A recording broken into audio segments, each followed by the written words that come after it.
Nagrada Srpski krivak 2013. za obrazovanje dodeljuje se profesoru doktoru Milanu Raspopoviću, proslavljenom direktoru Matematičke gimnazije u Beogradu, koji je vodio 31 godinu. Pomenuta škola od nacionalnog značaja i jedan od najboljih u svetu iznedrila je više od 100 doktora nauka i preko 200 magistara rasutih širom sveta.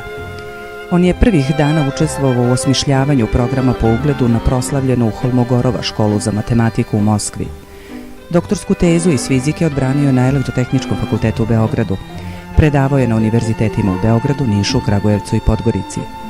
Nećete verovati, potpisao je 280 knjiga, od kojih je 60 udžbenika iz fizike i matematike za uzrast od osmoljetke do fakulteta, koji svake godine zanavlja najnovijim saznanjima i činjenicama. Nedavno su ga novinari nazvali matematičkim Dositejem, jer je posle slavne preteče utemeljivača velike škole najviše učinio za prosvetu i obrazovanje u Srbiji.